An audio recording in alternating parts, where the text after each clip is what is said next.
Welcome to the Making Sense podcast. This is Sam Harris. Well, Russia has invaded Ukraine, so we have the first major land war in Europe in decades. So that seems like a very big deal. It certainly deserves its own podcast at some point.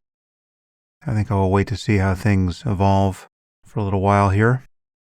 It remains to be seen how bad this war will be and what else might happen as a result. So I will reserve comment at this point, apart from echoing the nearly universal sentiment that Putin's actions are despicable, as is the support for him that came dribbling out of the mouth of our former president. Anyway, as chance would have it, the topic of today's podcast is also scary. This is another PSA, and in some sense, it's a continuation of the podcast that my friend Reid did for me in April of last year. That episode was titled Engineering the Apocalypse, and it was a 4-hour examination of the threat that is posed to all of us by developments in synthetic biology. In recent weeks, Rob discovered a specific threat along these lines that seems fairly imminent, and he's tapped Kevin Esvelt to walk him through the problem. Kevin is a Harvard-trained biologist, and he's credited as the first person to describe how CRISPR gene drives could be used to alter the traits of wild populations in a way that was evolutionarily stable. And he is currently a professor at MIT. As you'll hear, there's a call to action at the end of this episode. And the call is to get the attention of USAID, which is currently running the program of virus hunting that poses such a concern. Anyway, I won't say any more about this. Rob does an impeccable job at exploring the issue, and I hope you will join me in making noise about it once you come to understand the nature of the problem. Thanks for listening.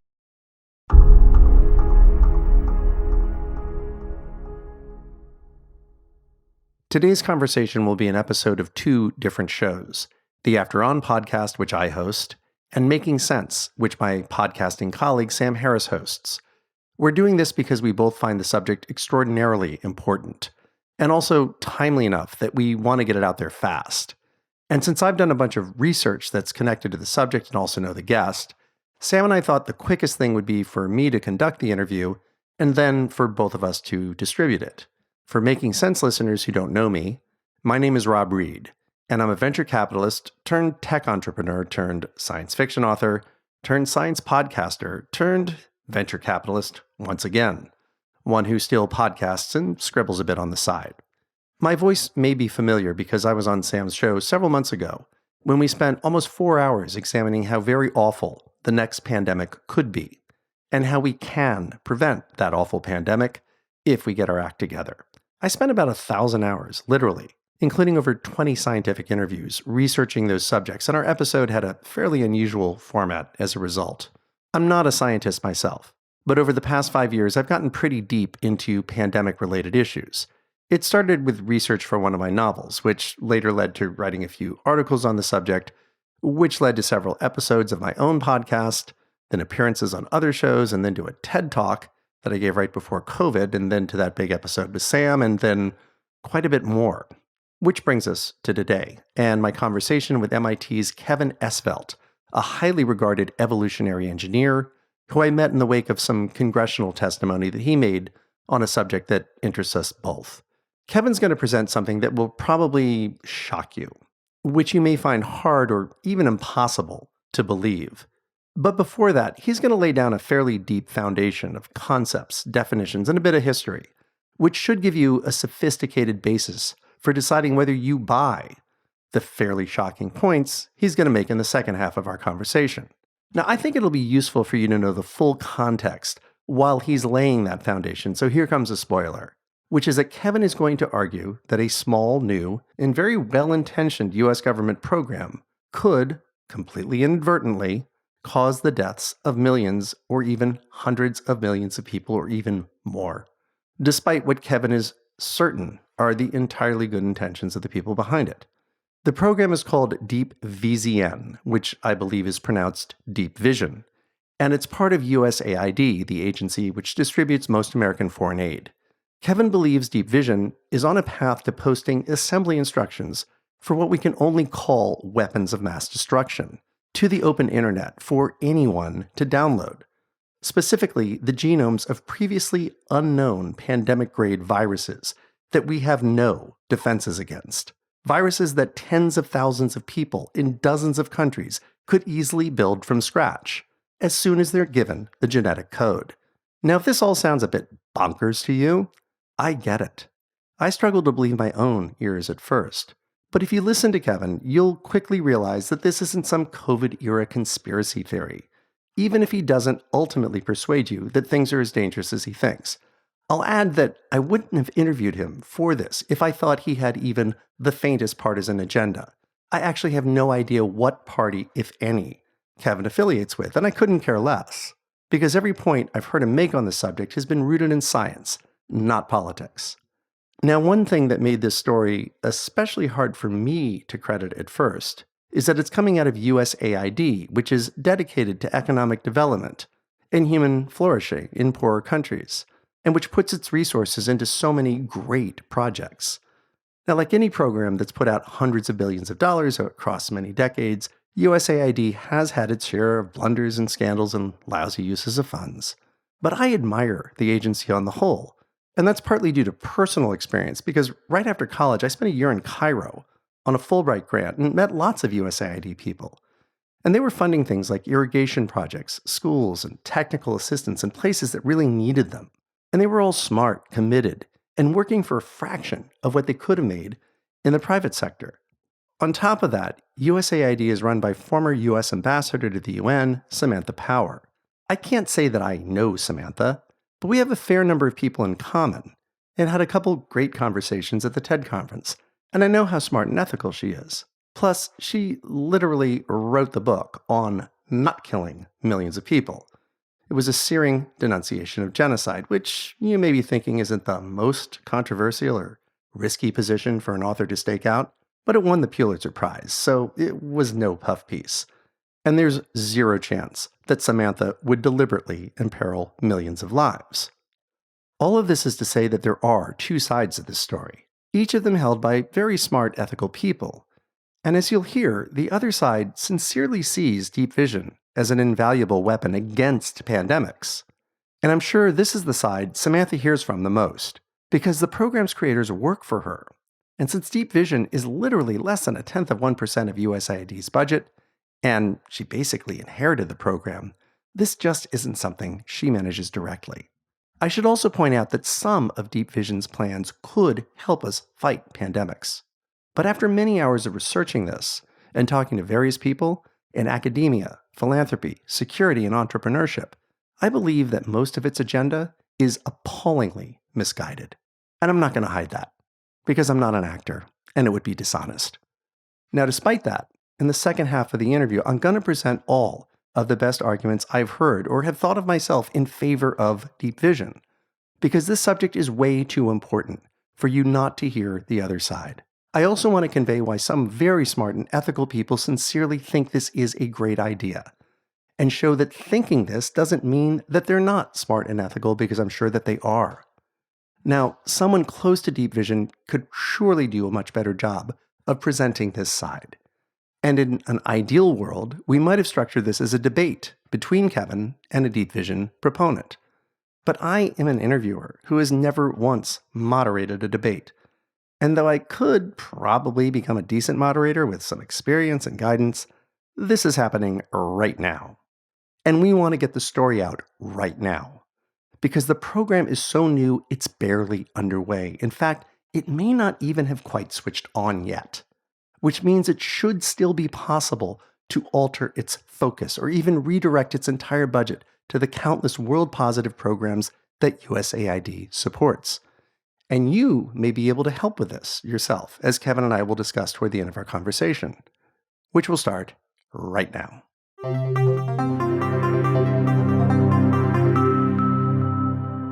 So, Kevin, thanks so much for joining us today. And why don't we start out with a quick overview of your professional background and what you spend most of your time doing in the lab these days? Well, thanks so much for the invitation. I'm an evolutionary engineer and professor at MIT, where my lab specializes in building synthetic ecosystems to what we call direct the evolution of new molecular tools. And we also work a lot with communities to safely and controllably engineer populations of wild organisms and associated ecosystems.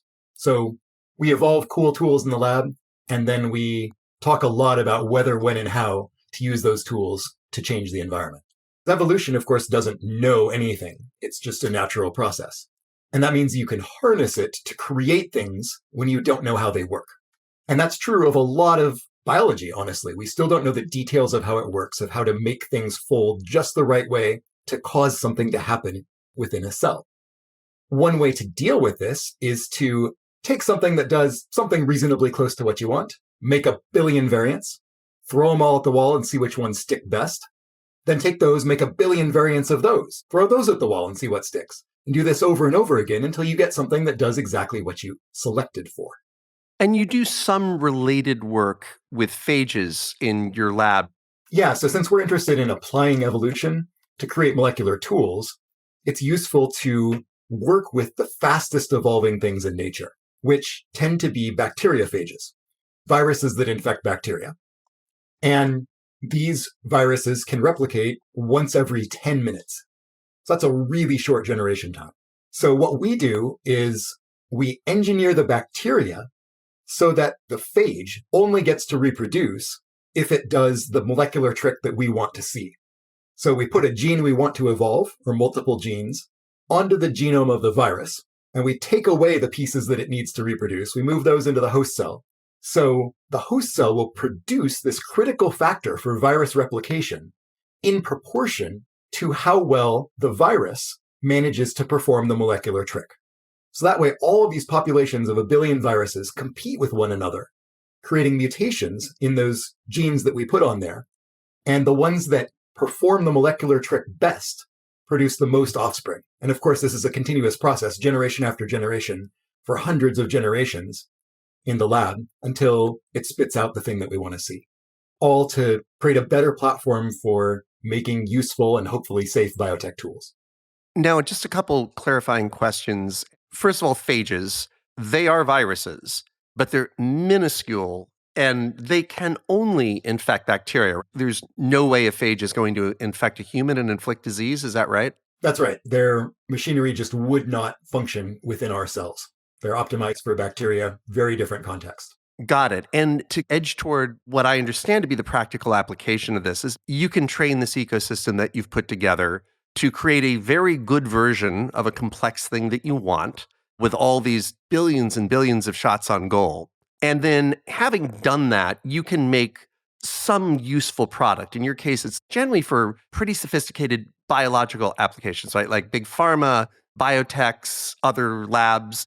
For the most part, yeah. A platform for creating useful molecular tools can really accelerate biotech research because there's no way to have a big impact like accelerating everybody else's work and empowering others. So you've been doing this for quite a while, lots of experiments. These things replicate every 10 minutes. You've got robotic tools accelerating it. How many genetically distinct phages do you estimate you've produced in your lab since you started doing this work?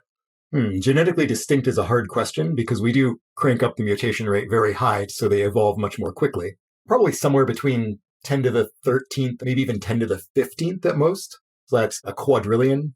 I believe that would be, to contextualize it, the number of stars in roughly 5 to 10,000 galaxies the size of the Milky Way. So that is a lot. Now, you are often described as the inventor of the gene drive. What is a gene drive? So gene drive is a naturally occurring phenomenon that originated maybe a billion years ago. And it happened when some genes realized that they could replicate more often if they changed the odds that they'd get inherited by the offspring. So one way they do this in organisms that have sex, so they inherit one copy from the mother and one copy from the father, a gene can cut the chromosome that doesn't have it, which causes a cell to copy itself over.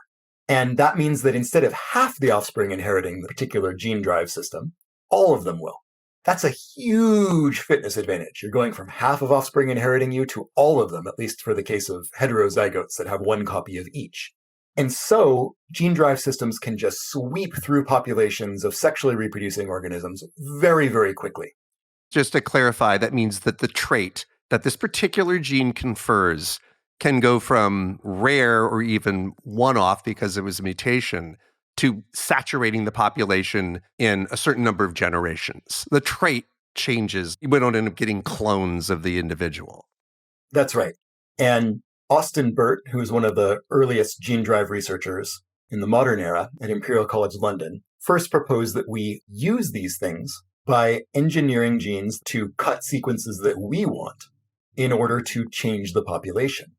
The problem is we really didn't have the tools to make this happen. Well, I played a minor role in developing CRISPR, which is a genome editing tool that is basically a set of molecular scissors that can be programmed to cut whatever sequence we want.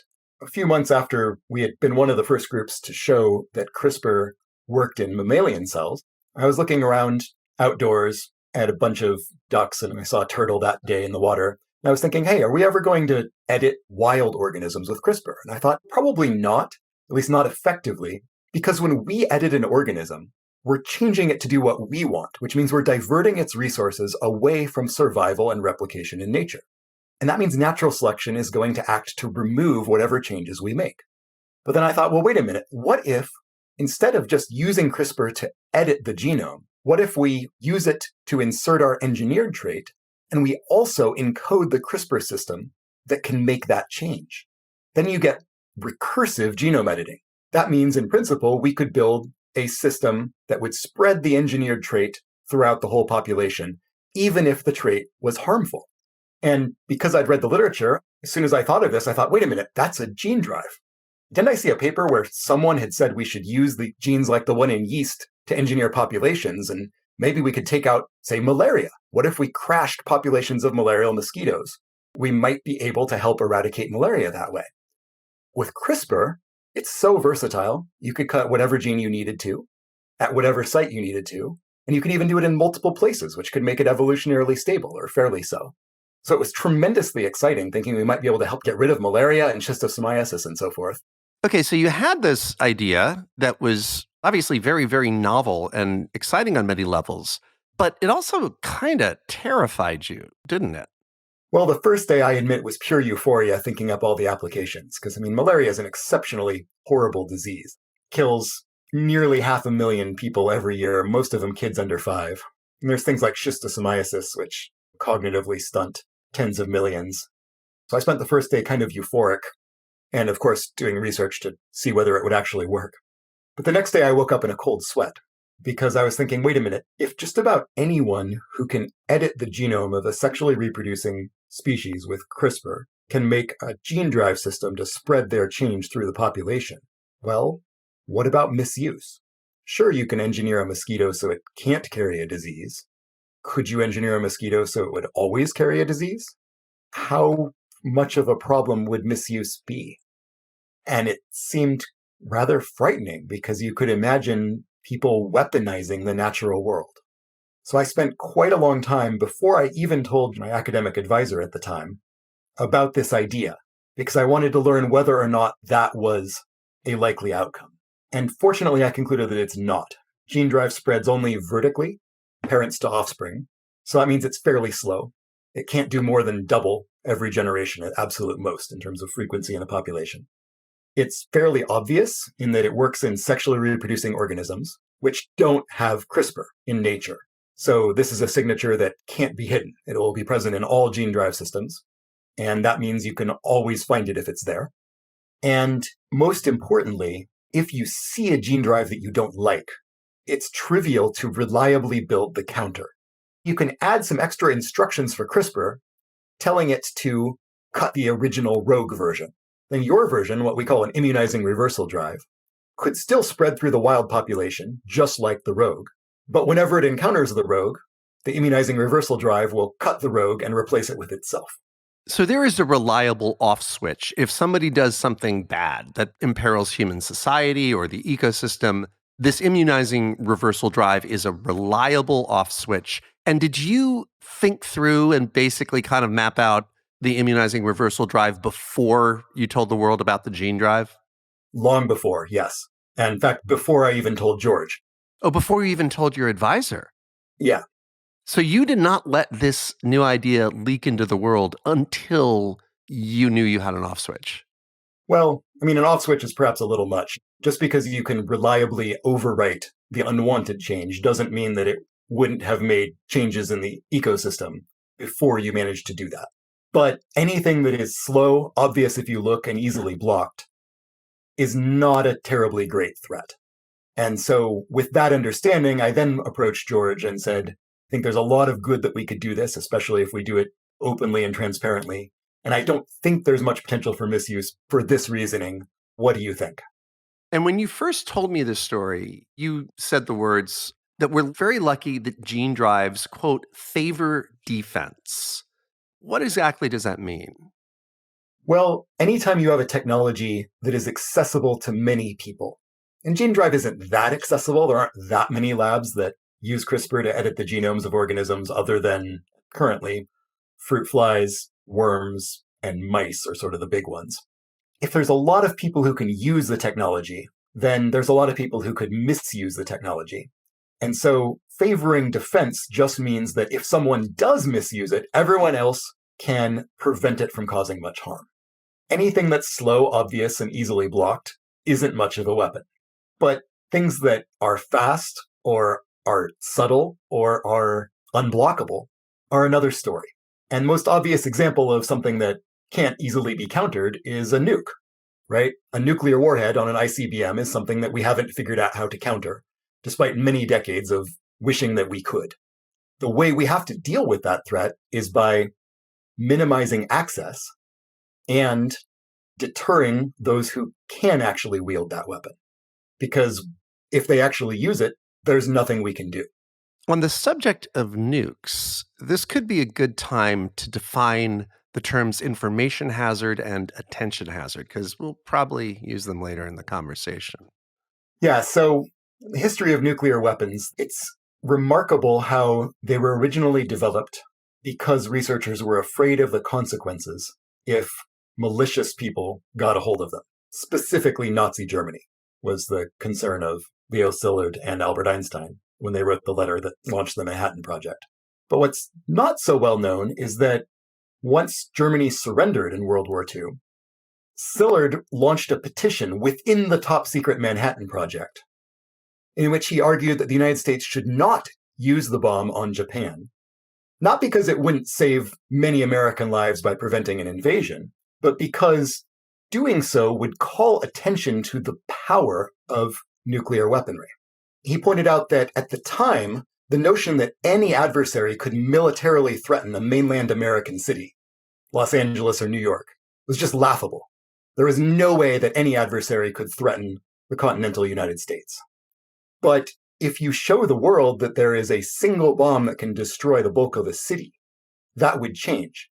You would be advertising the existence of this kind of weapon and thereby incentivizing other countries to gain access to it, which would then imperil your own cities. So he said, if you use the bomb on Japan, the Soviet Union will get it that much more quickly, and probably other nations as well, and you will make the United States less secure. And so he spent the rest of his career advocating for nuclear non-proliferation, pointing out that the fewer actors who had the ability to wield this kind of power, the safer humanity would be. And so in that sense, Hiroshima was an attention hazard. It informed the world that this is possible. This thing you might not otherwise have bothered with because it's going to cost billions of dollars to develop and distract a lot of your top scientists. Without that attention to the fact that this is possible. That's right. So there's different kinds of information hazards. One is like the blueprints. So in a way, using the bomb on Japan, the isotopic signature told everyone what the Americans had managed to do. So without the blueprints of the bomb, they could look at the radioactive signature of Hiroshima and get a lot of hints. Yeah, that's a conceptual information hazard. But the big one is, as you said, an attention hazard. It says, this is a weapon powerful enough to destroy cities that could determine the future course of warfare. That's a giant neon blinking sign in the sky to anyone who wants to acquire power, that they need to acquire this kind of weapon in order to matter in the future. Now, with all the background of the last several minutes, I'd like to now jump topics pretty significantly to the Spanish flu, which was quite literally extinct for 80 years. But then that changed. How did that change? Well, some influenza researchers at the CDC were concerned that something like 1918 influenza might come again. So they wanted to know, well, what about it was so bad? Because no other flu strain has killed anywhere near as many people.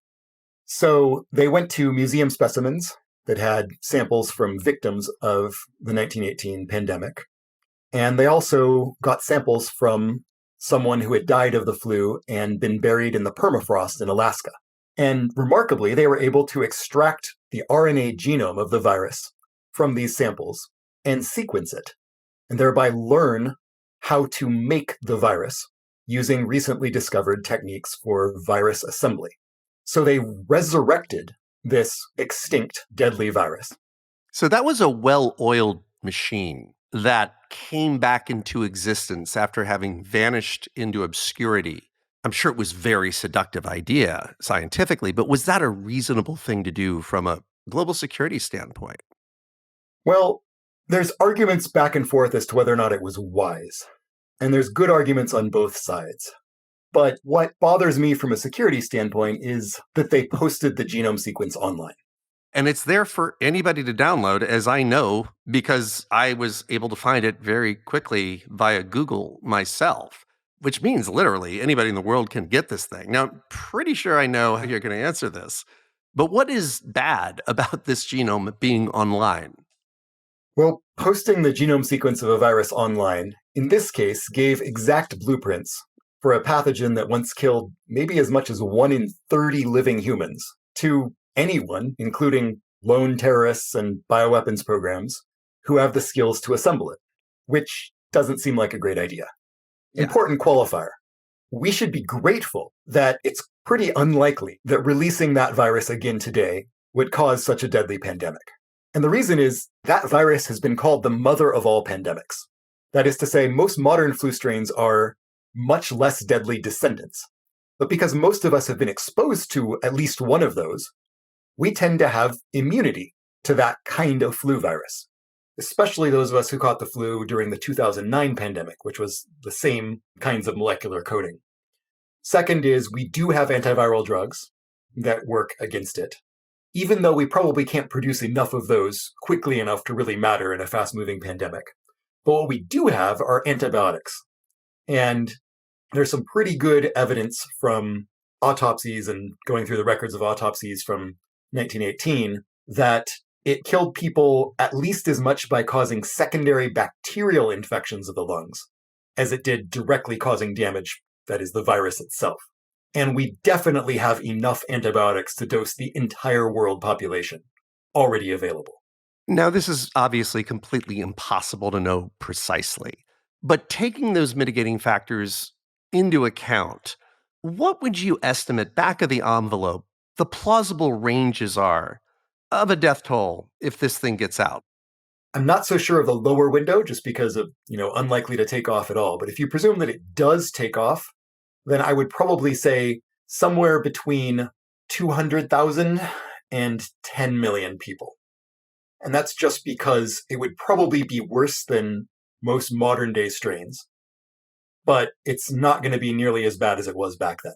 So I think that's a probably reasonable 10 to 90% confidence interval. But honestly, I haven't sat down and thought about it for 20 minutes. Of course, on the other hand, just because it's highly unlikely doesn't mean it's no chance. And when there's a non-trivial chance of millions or even tens of millions of people dying, well, some discretion would seem prudent. Now, I've actually known for years that the genome was freely available online, but I actually only learned that the CDC put it up there pretty recently. And at the time, the only explanation I could imagine for that was that it was so impossible for anyone to assemble a virus from scratch back then in 2005 that they just failed to realize how soon the publication of this genome would enable labs in dozens of countries to basically restart the engine of one of history's worst pandemics. And that was a scary enough idea to live with. But then a couple weeks ago, you came along and told me that they actually did realize it would soon become possible to synthesize it, and they were fine with it. And since this makes my head spin, I'd love it if you could give us a quick sense of where the science of virus synthesis was in 2005 when they posted this. Well, the first instructions, the first detailed protocol for assembling influenza viruses was published in 1999. And the first virus was synthesized from synthetic DNA in 2002. And that was poliovirus, which is probably comparable to, maybe slightly easier to assemble than influenza. How long after the publication of the genome would you say it became scientifically feasible to synthesize it? Immediately. That is to say, probably a good 100 or so people had the skills at the time to follow that protocol, maybe a few hundred people, to use the protocol to assemble 1918 influenza after publication of the genome sequence. What they may not have anticipated was just how cheap synthetic DNA would become. Because in the last 20 years, the cost of assembled DNA, that is, assembled into large gene-length fragments, like you would need in order to boot up the virus, the cost has fallen by a factor of 1,000. And while presumably they knew that a good couple hundred people could assemble it immediately, they may not have understood how that number would grow, because most of the folks involved were virologists. They weren't involved in biotech, and they weren't familiar with exponential technologies.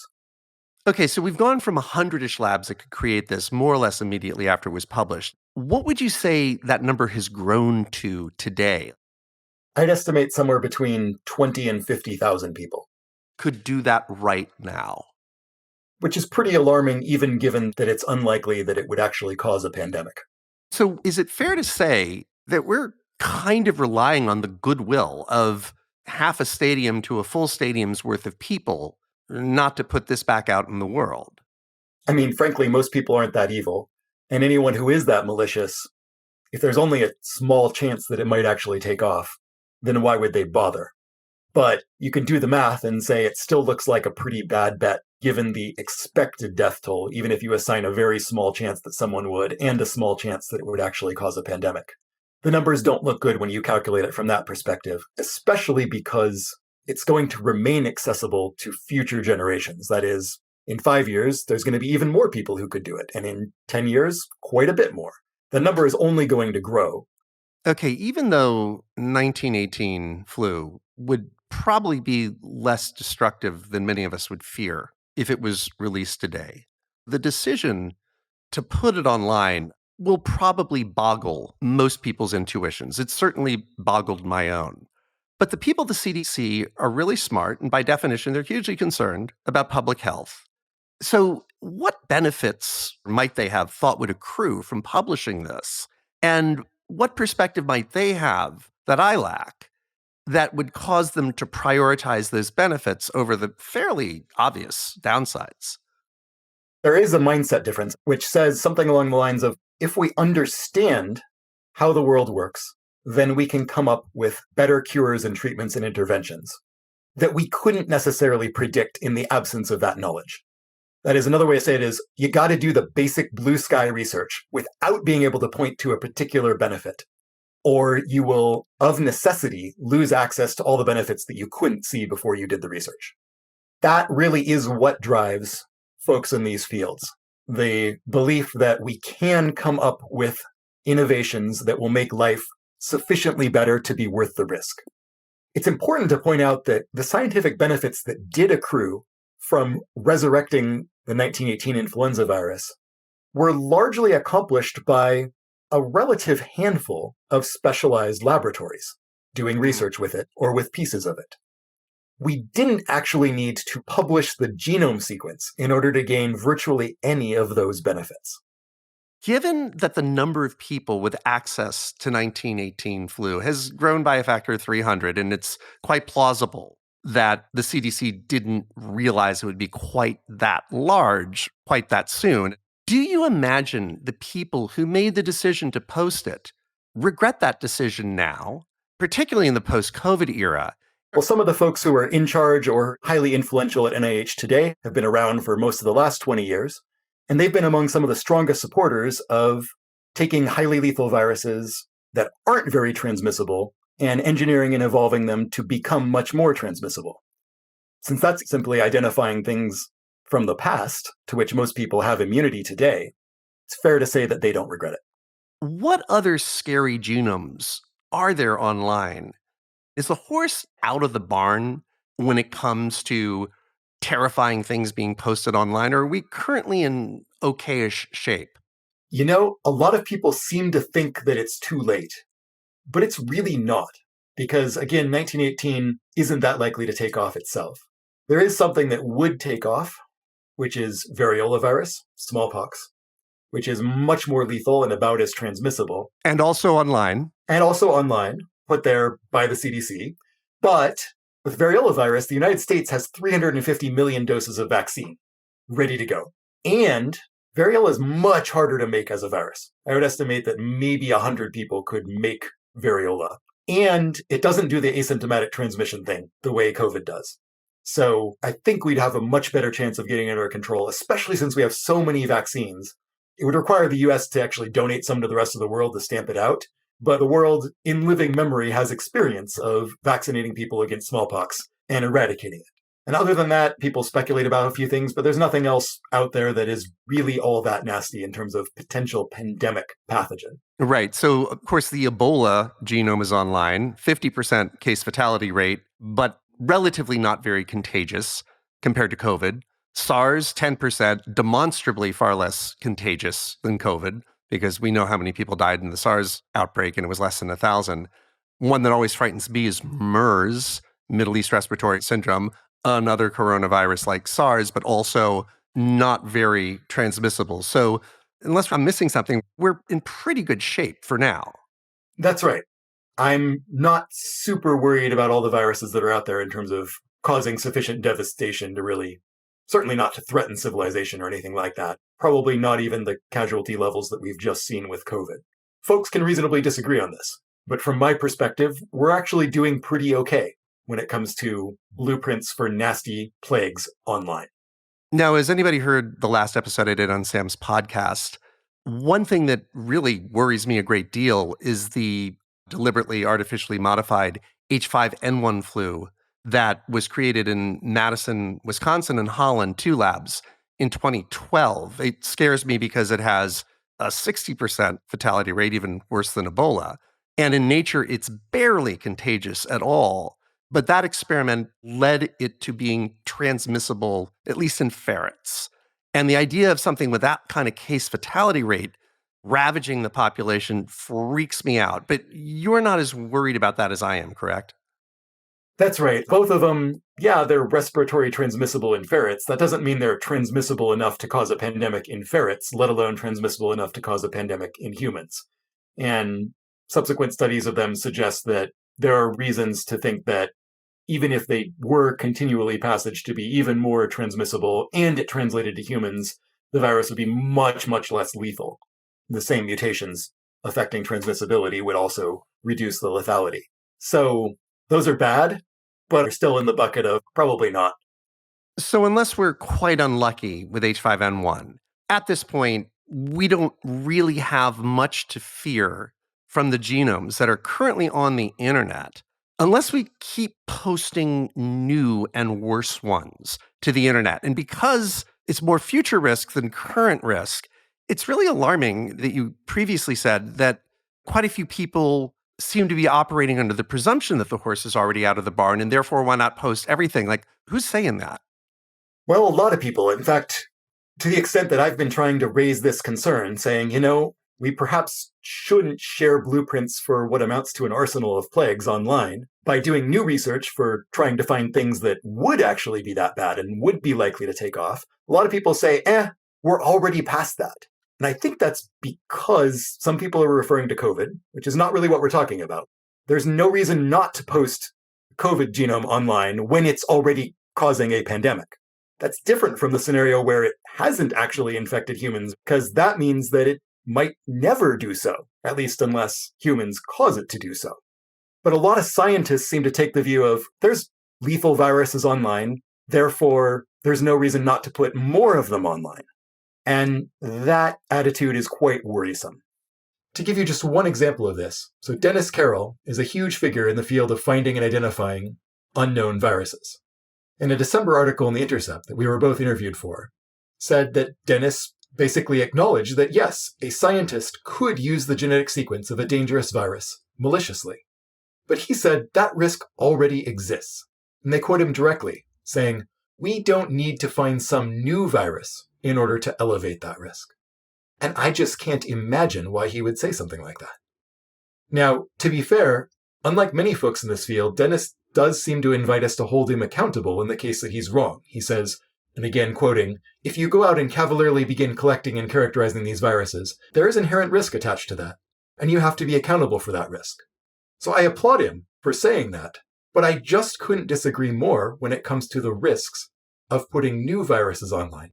Speaking of Dennis, this is actually a really good moment to transition to talk about Deep Vision, the new USAID program that concerns you so much, because Dennis ran the immediate predecessor to it, a program called PREDICT, which was basically the template for Deep Vision. And that's just strange to me that PREDICT was able to spawn a follow-on program in light of some of the terrible scandals, frankly, it has been implicated in, at the center of which is the fact that PREDICT directed a fair amount of money by way of an intermediary called EcoHealth Alliance to fund research on coronaviruses in Wuhan.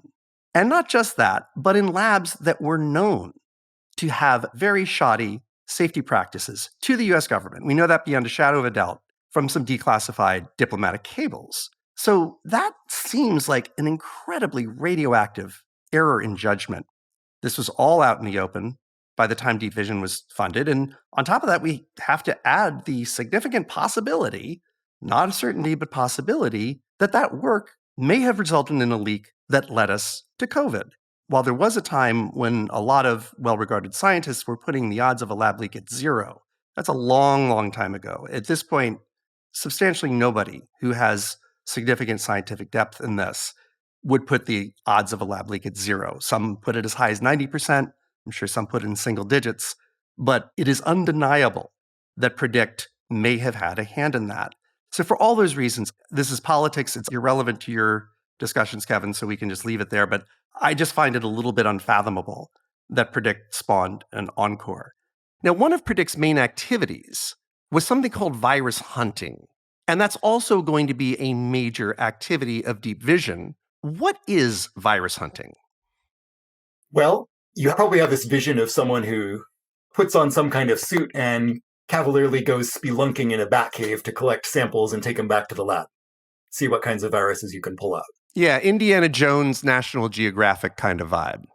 Now, you got to keep in mind that's the media distortion. That's the glamorous presentation of the virus hunter. Most virus hunting is probably more like going to those wet markets with various wild-caught creatures and taking samples, or going to bushmeat markets in other parts of the world, or contracting with local hunters to bring samples of various wild critters back, or even just taking general environmental samples out there from a wide variety of environments, and isolating whatever viruses you can find from those samples. In the modern day, now sequencing them all, sharing the genomes online, and then potentially doing more than that with the viruses that you've isolated. The idea is we want to know what viruses are out there. Having done a bit of digging into this, some basic stats on PREDICT, they found roughly 1,200 previously unidentified viruses. They identified them, they sequenced them, and they were active, I think, in 20-something countries, 60 foreign laboratories. And what was interesting to me, in the 1,200 viruses, all of them had the potential to erupt into pandemics. That was the presupposition for selecting them. I got this from the LA Times, including more than 160 novel coronaviruses. So that was PREDICT's haul. What's interesting to me about Deep Vision, they're actually talking about 10 to 12,000 viruses over 5 years. So something like 10x the number of viruses in half the time. This is with $125 million instead of 200. It's a big explosion in efficiency. And to the extent that this work poses risks, it's a big explosion in the risk. What's driving this acceleration And if we continue to do programs like this after Deep Vision's legislated 5-year life, will that explosion continue to the point that at some point we might be doing this for many tens or even hundreds of thousands of viruses? So one big chunk of the cost is taking all of these isolated virus samples and sequencing them. That's creating the detailed blueprints, because once you have the genome, then we can use DNA synthesis to reconstruct that virus using these virus assembly protocols that folks have worked out and made tremendous improvements in over the last few years. But the main cost reduction for programs like Deep Vision is that sequencing is just getting cheaper and cheaper and cheaper. And that means it's easier and easier to collect more and more viruses. What isn't appreciably easier is taking them back to the lab, culturing them in the lab, and performing the set of studies that tell you, is this one likely to actually cause a pandemic? So what you're talking about now is essentially step 2. We have found the viruses, we have virus hunted, now they're back in the lab, and what you're talking about now is called characterization, right? Yeah, the whole point of the program is to identify which viruses might spill over and cause future pandemics, in the hope that we could do something to prevent it.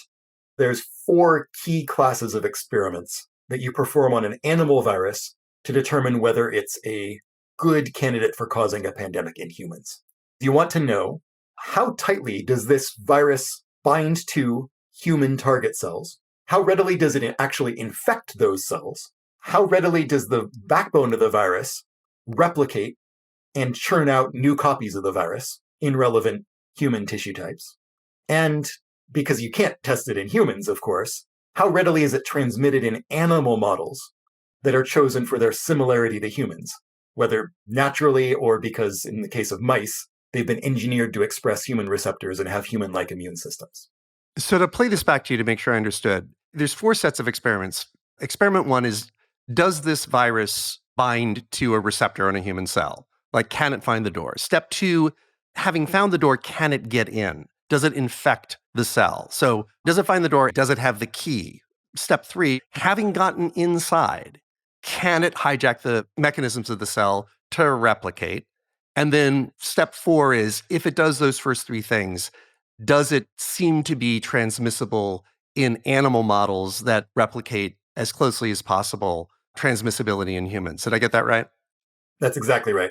Great analogy. And if you answer those 4 questions, you'll basically determine which of these 10,000 yet undiscovered viruses actually have major pandemic potential. There's going to be a tiny minority of them. And this is something you'd have zero knowledge about without taking these steps. So having done this characterization or pandemic identification process, you will know something that humanity would otherwise never have known, which is that these viruses could be incredibly dangerous and these are not. Now, while I know this is, of course, an unknowable number, and the best we'll probably do is a confident range, roughly how many pandemic-grade viruses would you estimate Deep Vision is likely to find over its 5 years, if it does, in fact, net 10 to 12,000 mystery viruses? It's a good question. That's about 10 times as many as Predict found. And Predict didn't find any that looked particularly likely in and of themselves. Found a bunch that looked worrisome in one or another property on some of those tests, but it didn't find any that checked all the boxes, so to speak. We can also just look back and say, well, how many viruses are plausibly out there? How many pandemics do we normally see? And then here's the real big one. What fraction of viruses out there are actually going to spill over and get into humans in the first place? Because we're still discovering new species out there. There's plausibly a lot of viruses out there that have never seen a human and never will. So some researchers say there's probably way more pandemic-capable viruses out there than will ever cause pandemics, because most of them are just never going to come in contact with humans. Let's try to drill this down and say the low-end estimate for how many viruses might be out there in mammals is around 40,000, of which they estimate that maybe 10,000 are capable of human-to-human transmission. That's one rigorous estimate that's out in the literature. That's the low-end estimate. Others in the field have estimated as many as 500,000 in mammals. They didn't give an exact number for how many in humans, but you dig into the other papers, they suggest that maybe 20% of those. So somewhere between 10 and 100,000 viruses that could plausibly human-to-human transmission. But human-to-human transmission is not the same as causing a pandemic. There's lots of viruses that can spread human-to-human, but on average, each person infects fewer than one other person. So they die out, like SARS-1 and MERS. So how many of them could actually cause pandemics? That's really hard to know, but if Deep Vision finds 10,000 and you assume the lower end estimate, then that would be as much as a quarter of all the viruses out there. So let's say 20% of those are going to be capable of spreading human to human. It's 2,000 that we expect human to human. What fraction of those 2,000 spreading human to human could actually cause a pandemic? It's not really known because the ones that are endemic in humans are a biased sample from all of history. So it's really hard to say. But if we're guessing like 1 in 100, then that would mean 20 pandemic-capable viruses. But that doesn't make sense statistically because PREDICT found 1,100, 1,200 viruses and didn't find anything that clearly looked like a pandemic-capable virus. Which makes logical sense, and I do generally believe that probably that means 8-ish is a high-end plausible outcome. But a quick question, is it possible that the targeting of the hunted viruses or the accuracy of some of the laboratory steps have gotten substantially more efficient, that perhaps more will be caught, maybe predict missed things that Deep Vision will not miss because it's being done in 2022 instead of 2009? The main difference is that now there are much better computational tools for matching virus to host species by receptor similarity and the like. So when Deep Vision decides a virus is worth testing from the sequence data, they're going to have a much better shot at identifying at that virus being high risk than PREDICT was. Okay, so to play this back, the upper ceiling could be 8. It could be higher because of improved technology. Bottoms-up estimate gets us into the possibility of it maybe even being low dozens. We don't know exactly. But it's important to note that it is possible they will find 0 pandemic-capable viruses, in which case the program cannot by definition trigger any of the terrifying things that we're about to talk about that it could trigger. So this is not a certainty that there's a huge risk here. But 0 feels like a low-end estimate because the organizers of this program presumably know a lot about the state of the science and what can be done now and what can be expected, and they wouldn't be spinning up this program if they thought it was a real possibility that there would be 0, because then by definition, the program will fail. So 0 is possible. And then the high end from a bottoms up and an intuition and a top down, we're getting into quite plausibly mid to high single digit number, possibly but not likely into the dozens. Is that reasonable ballpark? Yeah, I think that's frankly a much better way of estimating it than I was giving. Okay, thank you. Now, the characterizing work is really interesting to me for a bunch of reasons. How hard and expensive is it to do this characterizing work at scale? And how likely is that kind of work to happen with many thousands of viruses in the absence of this program? From what I understand, the characterization aspect is the most expensive component of a program that is not limited to virus hunting and characterization. That is, Deep Vision is also about monitoring the human populations that are closely exposed to a bunch of the animals that are most likely to pass on viruses to them, so as to identify outbreaks early and give us a better shot at containing them. So this program does a bunch of really good stuff too. Yeah, that's an unadulterated good thing, what you just mentioned. But my understanding is that the bulk of the cost is actually taking the viruses back to the lab and running the experiments, because that requires a bunch of trained virologists with skills that are much more specialized than following a protocol to assemble a virus from the sequence. That is, there's a whole lot more people that can make a virus from a genomic blueprint than can search through this haystack of wild viruses looking for ones that could plausibly cause a pandemic. Okay, so we virus hunt, we characterize. We haul in a record-shattering number of viruses over the 5 years, at the end of which humanity knows something that it would otherwise not have known, which is that these, let's call them 6, previously undiscovered viruses pose a very, very significant pandemic risk. Now, I could see very good arguments for us not wishing to know this information, but I could also see arguments for us wishing to know this information. But what's most significant to me is step 3 in this process, which so flabbergasted me when I learned about it that my head is frankly still spinning a little bit. And I want to be very clear, and I don't want to exaggerate what step 3 is. And so in order to put this out there in Deep Vision's own words, so to speak, I'm going to quote from their so-called NOFO, which is a Notice of Funding Opportunity. This is something that USAID and other agencies put out in the world and say, we want this program created. And Deep Vision's NOFO is over 100 pages long, so it's very, very specific. And then universities and other people can bid on doing this piece or that piece, and all the pieces are eventually assembled by a program officer inside of USAID. So this NOFO, this 100-plus page document in the public sphere, bit of Googling, you can find it, is as clear and detailed and certainly official statement of Deep Vision's intentions as exists. So what I'm going to do right now, Kevin, is I'm going to read a few snippets. And for those who find the NOFO, these are scattered, a few phrases and sentences from the bottom of page 16 to the top of 17. And I'll ask you to explain a couple terms and meanings as I go along. So first of all, from the NOFO, since USAID expects that data generated by Deep Vision will be publicly available, and I'm going to skip ahead a few words for efficiency, Deep Vision will assist in linking in-country data with global systems, e.g. GenBank and GISAID. What are GenBank and GISAID, and what does it mean to link the data with them? So that's referring to the standard open data practice of sharing the genome sequences of everything that you find in a given research program.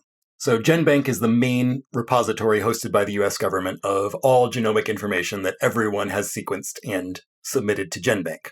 GISAID is the repository specifically of virus strains. Not everyone sends the sequence of every strain to GenBank if there's already a sequence that is very similar there.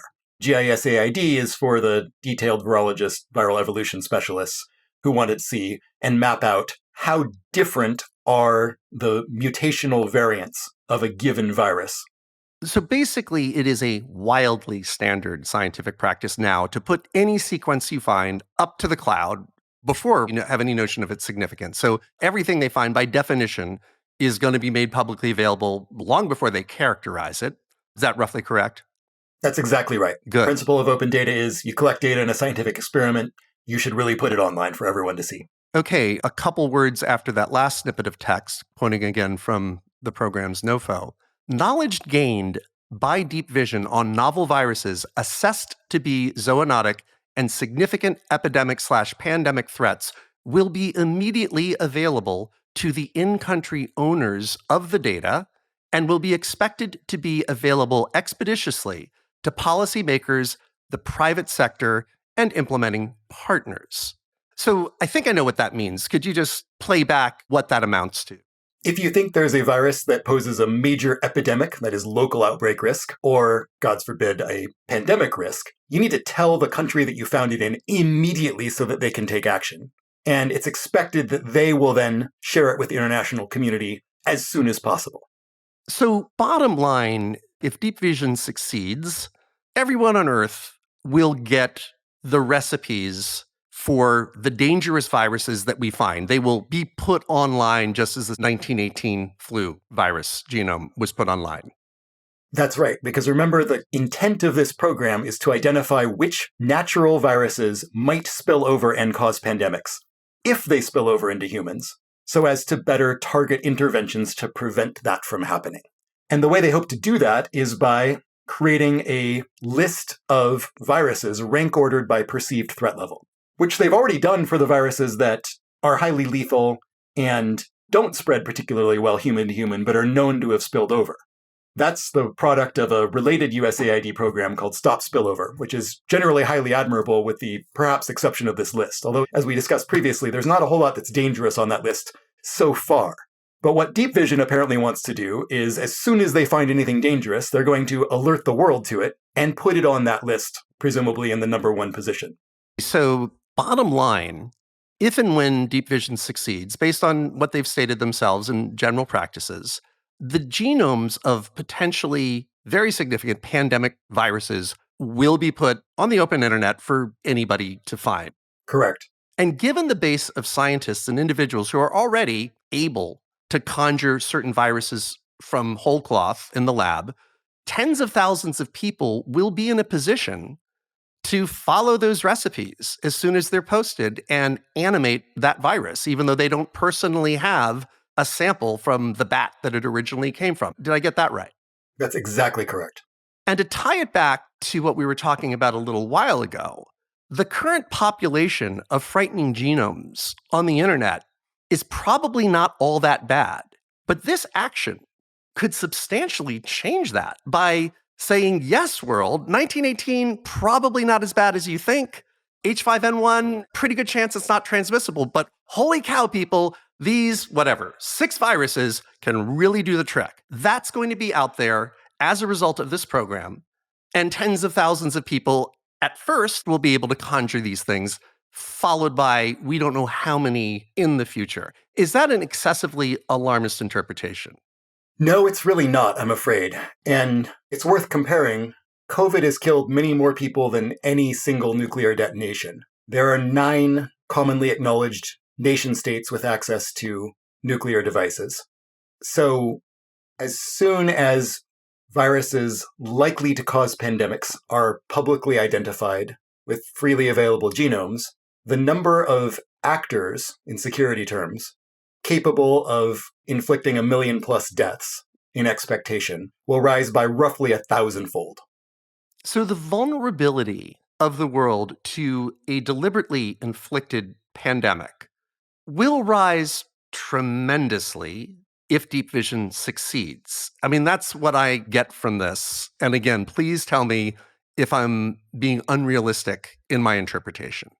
Frankly, I wish you were, but that seems pretty accurate. I'm going to add it's a little bit worse than that, actually, because a lot of people seem to assume a pandemic's a pandemic, right? It's the same virus. But nature throws, on average, 4 or so pandemics at us per century. If someone deliberately causes a pandemic, if the list has 8 viruses, they could make and release all 8 at once. The idea of facing 8 different COVIDs, none of them with vaccines or even tests, all at the same time, it just boggles my mind. That's just such a horrifying thought, given how hard it was to deal with just one. And it's worse than that, I'm afraid, because a lot of people see our best hope as being vaccines, because obviously that's what got us out of this one, right? Well, as we're talking about this, it's been 102 days since the Omicron variant of COVID was first sequenced and the genome shared with the world. The goal that the White House has put forward is that we should have vaccines available within 100 days of the genome sequence being identified. But by a couple of days ago, Omicron had infected a very large fraction, maybe not 50%, but in some places definitely 50%, of all humanity. So 100 days is too slow, even though Omicron arose in one place in the world and spread from there. And that's our stretch goal, is 100 days. And I agree with you. As you know, I've been aware of that number for a while, and it's dangerously timid. But it's worse than that. Oh, good. If Omicron can spread that fast from a single point of release, anyone malicious enough to deliberately cause a new pandemic, let alone several at once, would almost certainly release them in multiple travel hubs, say airports throughout the world. So it wouldn't be single point of release you have a chance to notice because lots of people are getting sick. It would be people getting sick in cities all over the world all at once. Wow. It would substantially diminish our response time. And one would imagine thereby substantially increase the resulting death toll. So even if it's just one virus, a deliberate release is worse than a natural spillover or an accident, because both of those are spread from a single site. Yeah, that's a really interesting and important point. So COVID emerges in Wuhan, and it's 2.5 months before it shows up in Detroit. That was nowhere near enough lead time for us. And it could be chopped by 99% by a malevolent actor. That's scary. And there's one more thing I really want to emphasize, which is some people might be saying, well, yeah, but no matter how those 4 experiments turn out, even if they're all 4 positive and give values comparable to an endemic human virus of the same family, you might say, well, maybe that's just a 50% chance that it would actually cause a pandemic. Because again, the transmission studies are in animals, not humans. And to be fair, I just poo-pooed the H5n1s, mutants, as being actually likely to cause pandemic in humans. So let's say that, okay, they find 5 viruses that they think could cause pandemics. Let's assume each of them is actually 50% likely to cause one. Well, if someone were to assemble and release all 5, they'd have a 96% chance of causing at least one pandemic, and an 81% chance of igniting 2 or more simultaneously, again, presumably across multiple travel hubs. That's pretty terrifying. And if you assume that deep vision is only the beginning, and the goal is to find all pandemic-capable viruses out there in nature, and put them all on a list in order to prevent as many natural pandemics as possible, then you're raising the possibility that someone might do it, and then you'd see copycats, because that's what happens with mass shootings. It's a socially contagious behavior. Once one person sets the example, then many more people who are mentally ill or captive to a horrific ideology would be more likely to do it now that they know that it's possible. In general, I'm not super worried about civilization falling apart because of a single natural pandemic virus. But if you're talking releasing 8 at once, that might be another story depending on how bad they are. I mean, remember, if essential workers aren't willing to go out there and risk their lives, then you start having problems in food and water and power distribution. And if those fall apart, then everything falls apart. So putting those genomes online looks pretty risky, given that the best case scenario is that we would prevent all of the natural pandemics, which is historically around 4 per century. Seems a lot to say it's definitely a good deal to prevent 4 natural spillovers per century in exchange for giving tens of thousands of people the power to launch more pandemics than that simultaneously across multiple travel hubs.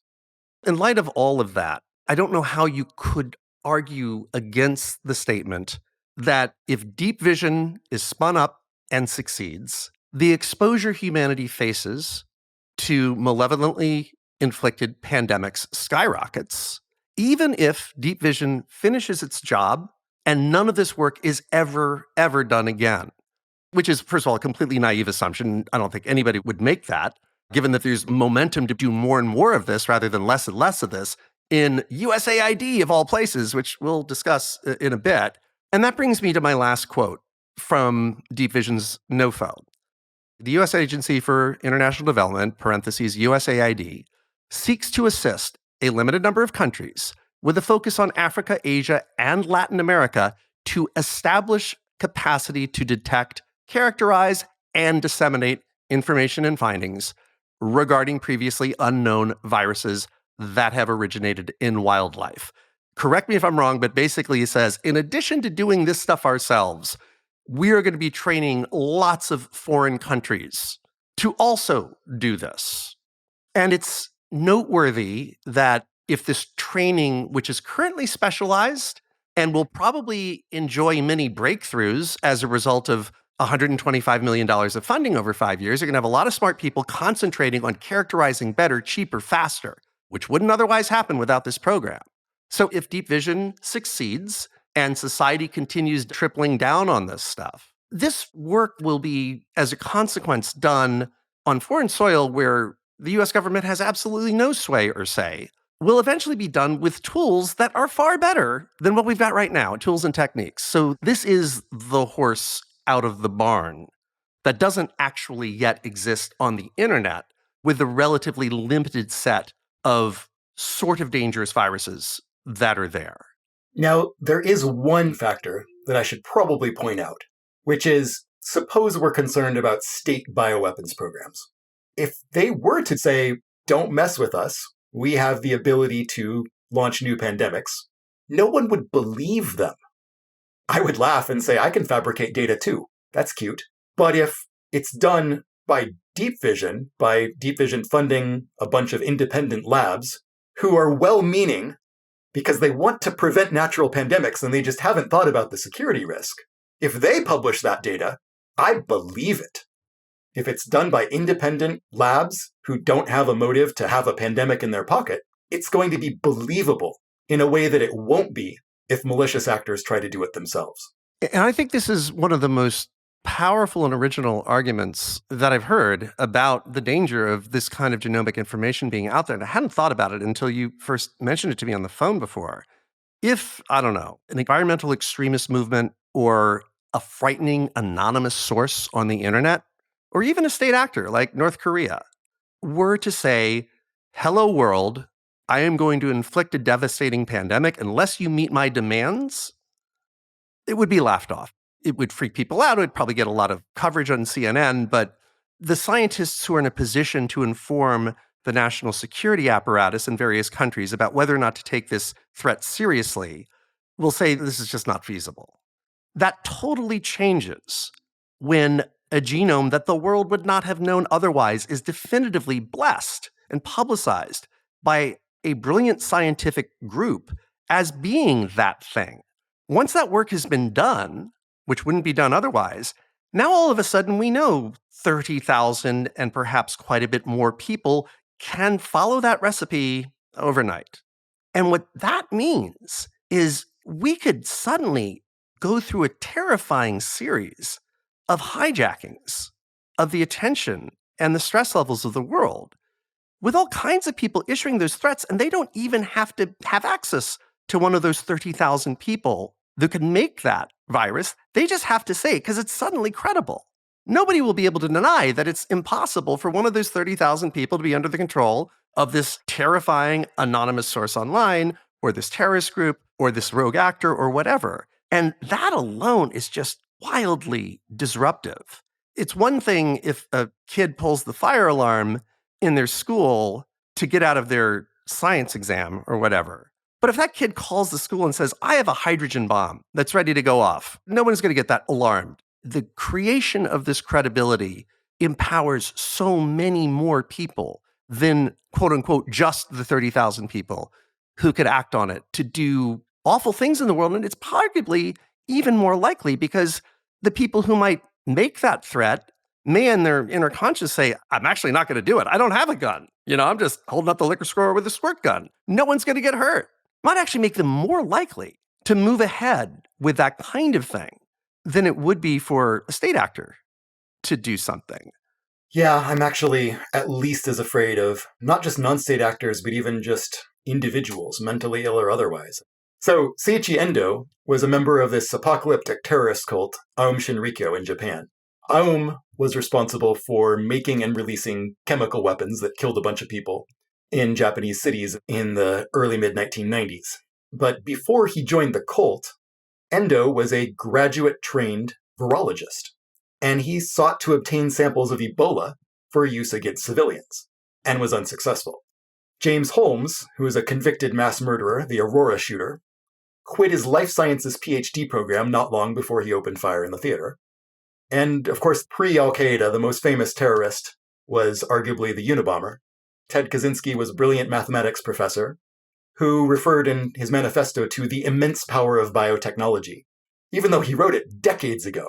It's really hard to imagine someone like that who wanted to bring down the industrial system would not have used that power if given access to pandemic virus genome sequences and modern virus assembly protocols.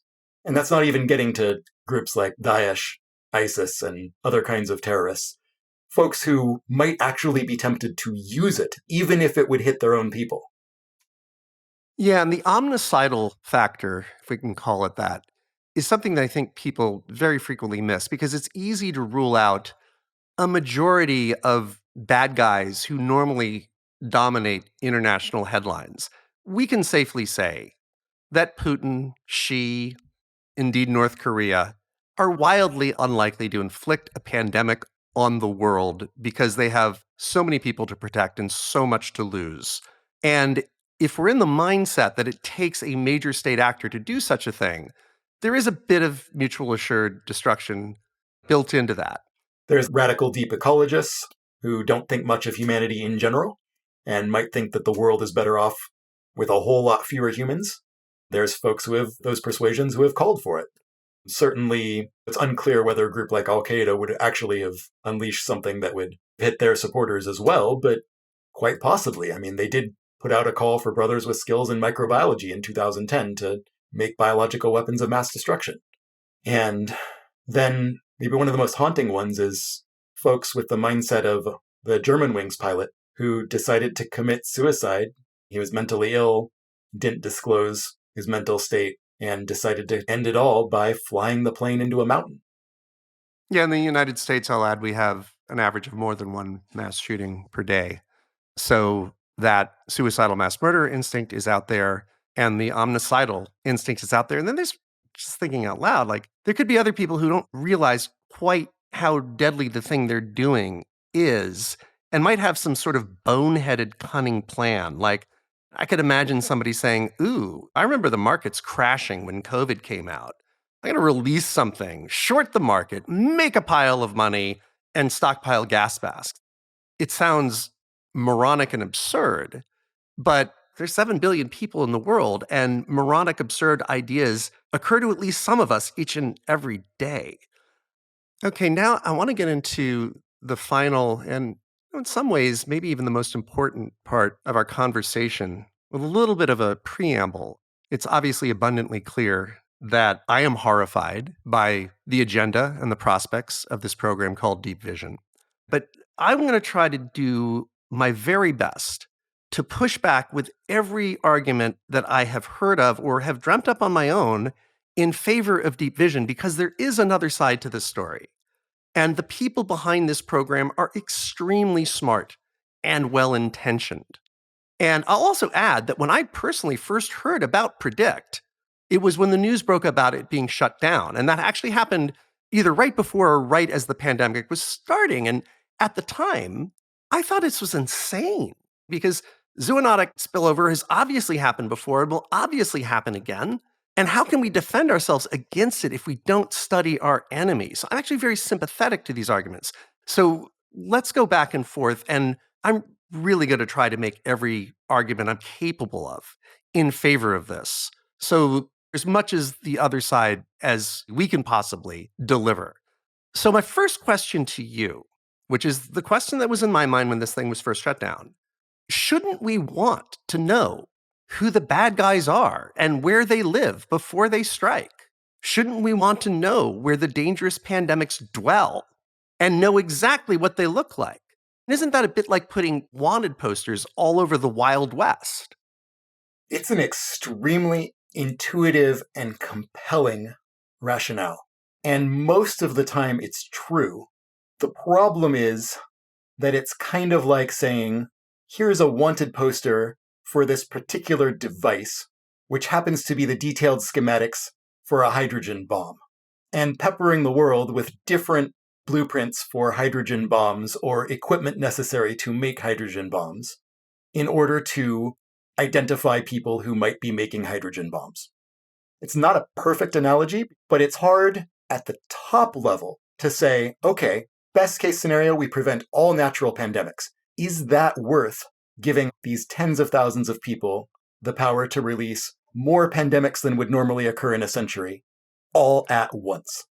That just doesn't seem like a good trade. And when you put it in that context, then you kind of have to look back at your basic assumption that it's always good to know more about a threat, because that intuition doesn't encapsulate the costs of knowing. That is, the value of information can be negative.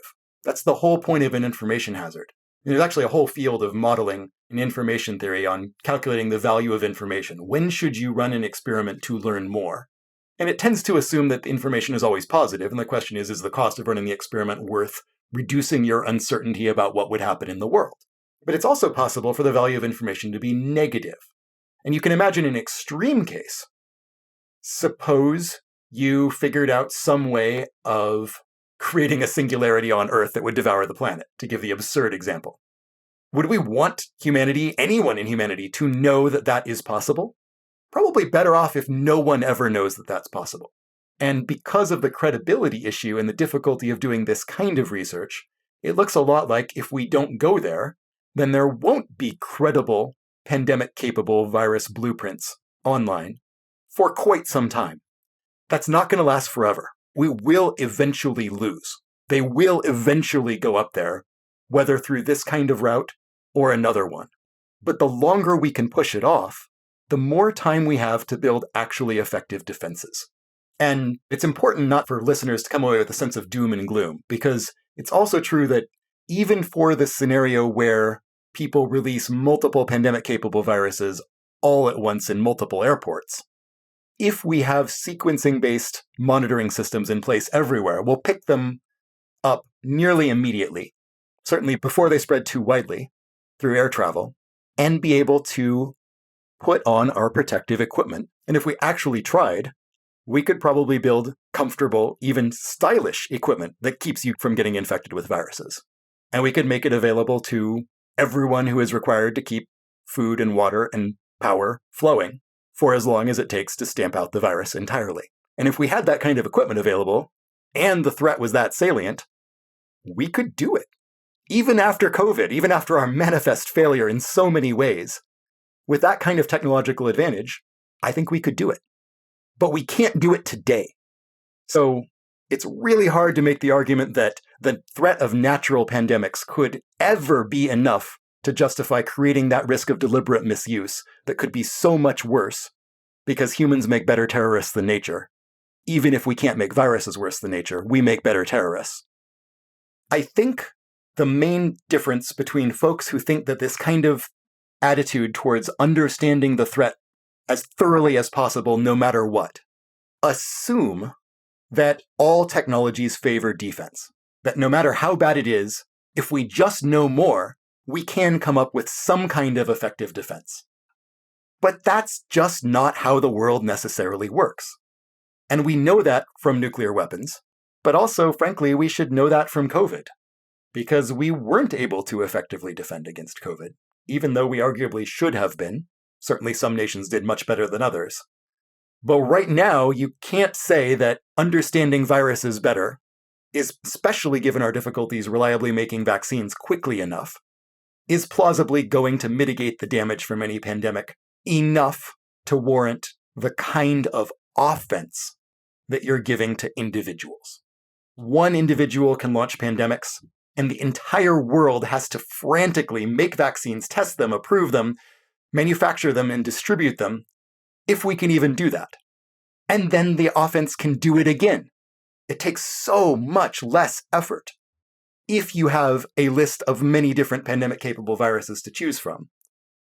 Okay, you mentioned vaccines, so that gets to another argument that I've heard in favor of this approach, and one that I certainly harbored myself for quite some time, which is if we do identify the spillover bad guys before they spill over, don't we get a huge head start on creating vaccines and therapies to counteract that spilled over pandemic? And if that's the case, don't we have a great potential to really mitigate an awful lot of deaths? And we need to put that in the benefits column as we also look at the potential cost column. In order to have a head start in vaccine production, you need to be able to establish whether it works.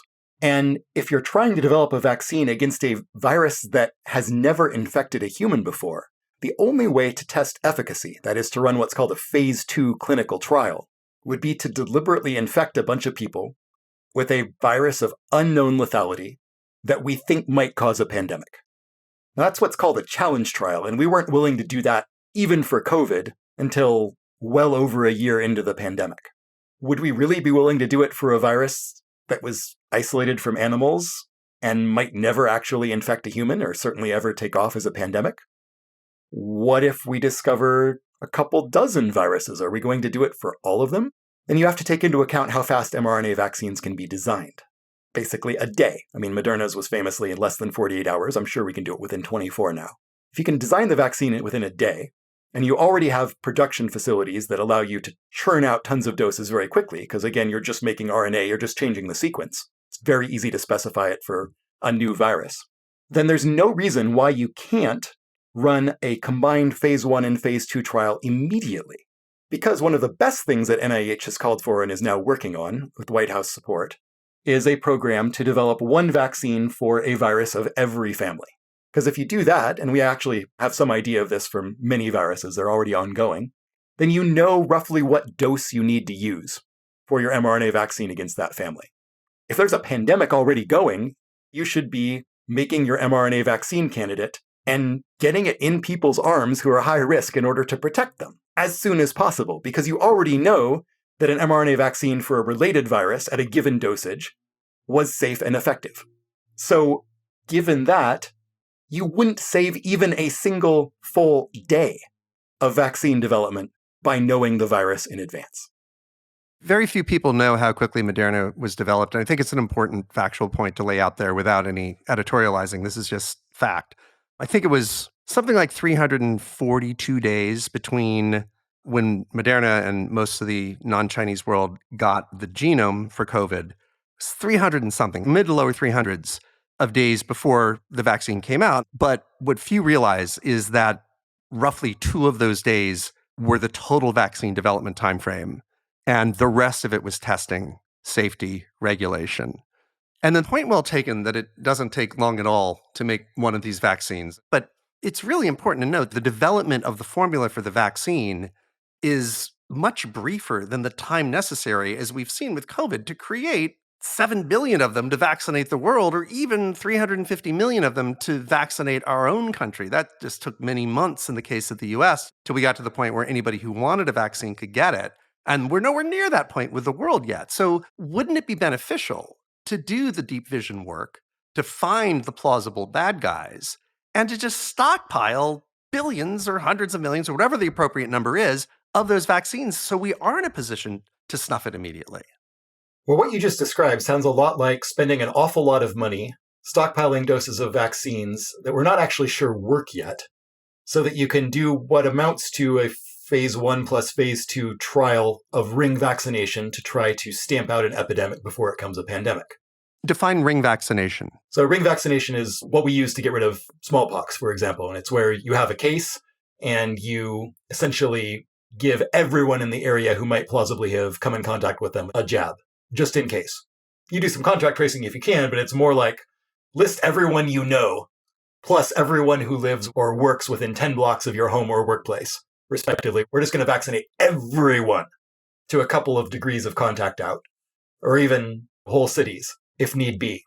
But that's still actually not that many doses. What you described sounds a whole lot more expensive than just building the capacity to make mRNA vaccines in bulk very quickly in various places throughout the world. I mean, we're going to have these factories for making mRNA vaccines against other things. We're definitely going to be developing mRNA vaccines against other pathogens, and probably mRNA versions of existing vaccines, because it looks a lot like the mRNA versions may well be better. Chickenpox is probably going to eventually be an mRNA vaccine, because it's probably better. And if you have factories making all of these other vaccines, you can immediately switch those to be making vaccines against some new zoonotic agent that has just jumped. And that's a heck of a lot cheaper than having to stockpile all those doses in advance for a bunch of viruses that are probably never going to spill over anyway. My immediate rebuttal to that, I think I know your answer to it, but let me just make it, is if that's so easy, why COVID? Why didn't we just do ring vaccination with a vax that took a day to make and snuff that one out in Wuhan? Well, that would have required the Wuhan officials to actually inform the Beijing central government that there was a problem in a timely manner, and for them to have had mRNA vaccines available, which they still don't have today. I can think of another immediate rebuttal to the ring vaccine strategy, but the rebuttal is so obvious that even though I'm trying to be a good devil's advocate, I'm just going to lay it out there. I mean, yes, it takes a day, but it took 340 days of testing and approval. And so how can we really do this ring vaccination strategy? The obvious rebuttal to that is you're going to have the same problem if you have 350 million stockpiled copies of a vaccine that itself, by definition, has not yet been tested and approved because there was no pandemic against which to test it. So that rebuttal has a built-in rebuttal. But I do actually want to add something here, and I'd like to just hear your take on it. My personal belief is now that we do have mRNA vaccines, and we'll have more in 3 years, and they'll be everywhere in some amount of time. And now that the safety profile of mRNA vaccines has been well established, my own feeling is when something scary emerges, we need to be able to access emergency regulations. We can't have this 340-day test period, which, by the way, was record-settingly quick. We can't have that because, as you pointed out earlier in the podcast, 100 days is nowhere near enough time if something diabolical is on the march.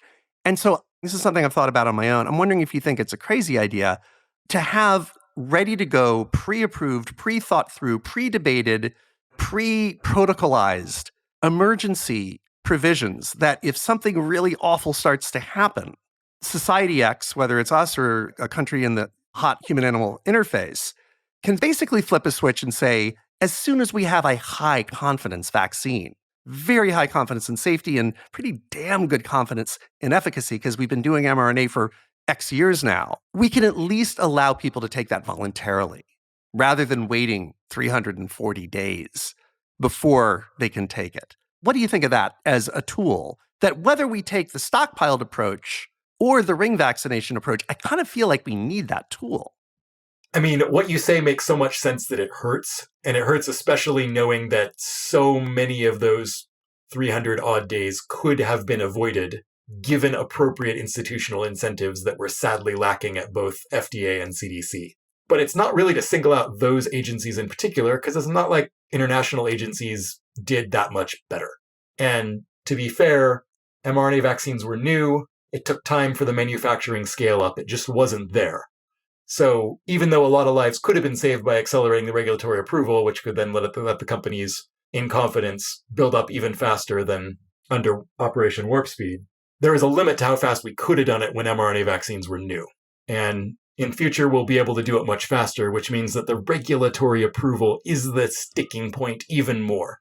Having a set of people who are authorized in the event of nascent epidemic to just go ahead with a combined phase 1, phase 2 trial in a ring vaccination format, using an mRNA vaccine targeted to the new agent, using doses similar to those identified for viruses of the same family in the past. I think that's just got to be on the books as something you can do and negotiate internationally to get approval to do it everywhere. If we agree to do it, if our FDA agrees this is okay and we can do it, then it'd be a lot easier to get regulatory agencies in other countries to agree and just have that as the plan. That would frankly make a heck of a lot more sense, your idea, than what nations are currently arguing about in the World Health Organization for so-called pandemic preparedness. Okay, I think another powerful argument in favor of knowing the precise genome of a potential bad guy in advance is monitoring the hot interfaces between the human world and the animal world, that human-animal interface. Those are in fairly narrow parts of the world.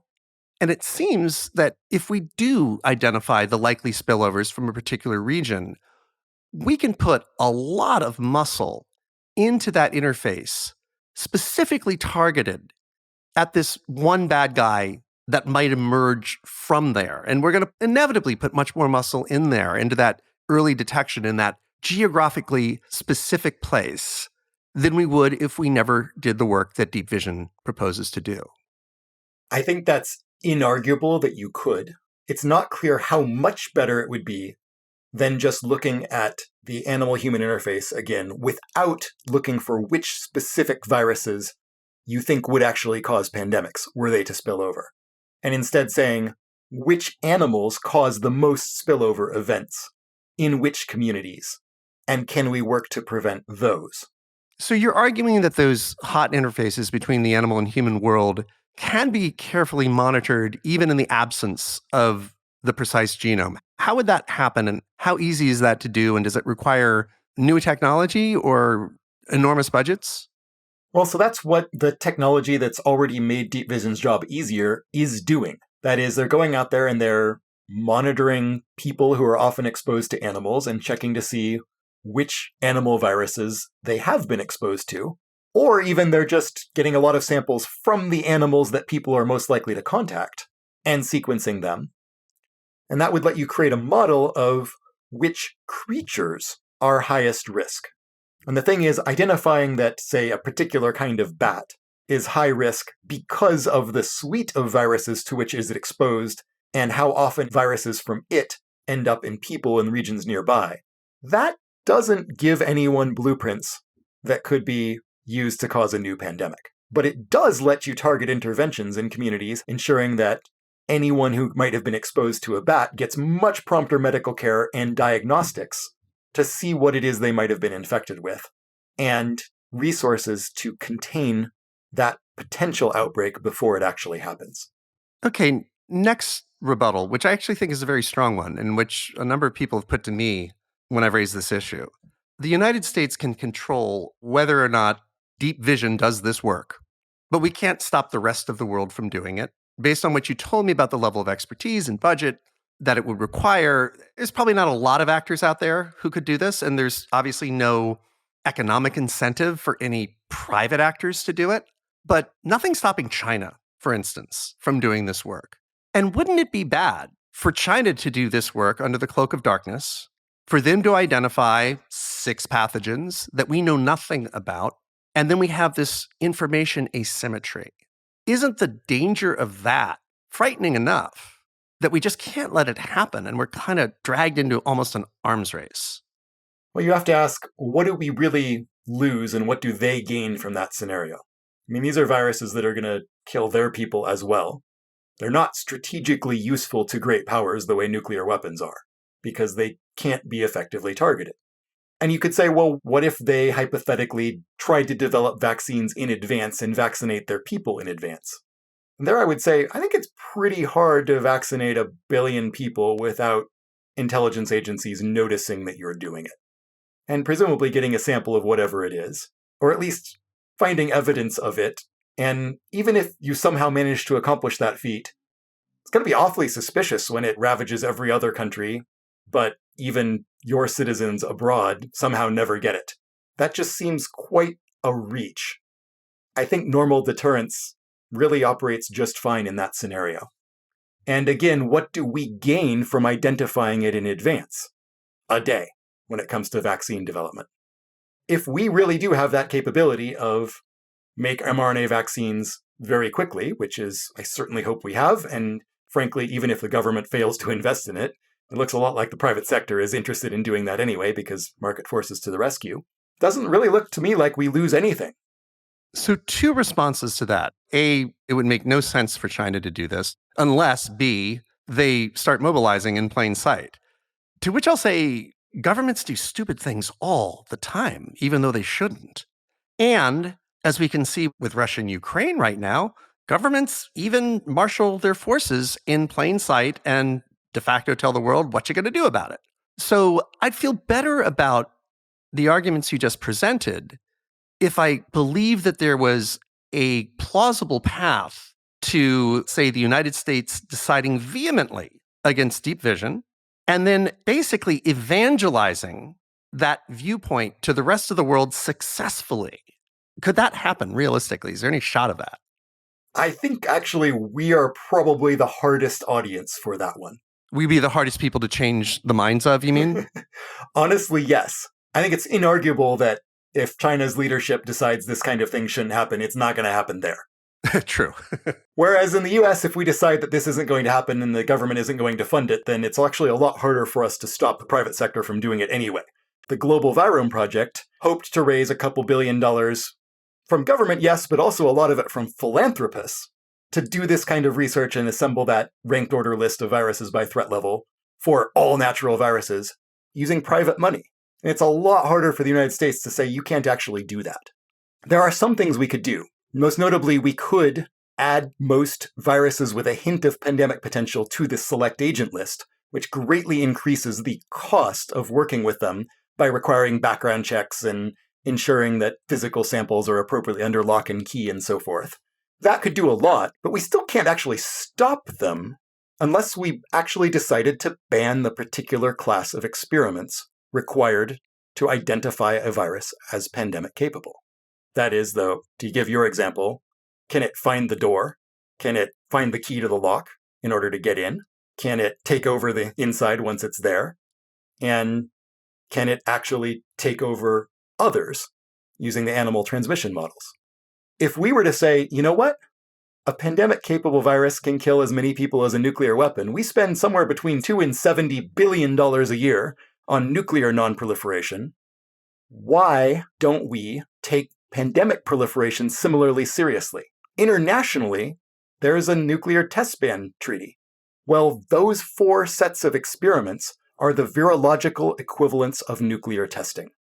You actually make it a national security matter, then you treat it like a national security matter and a proliferation risk, which is arguably greater than that of nuclear proliferation.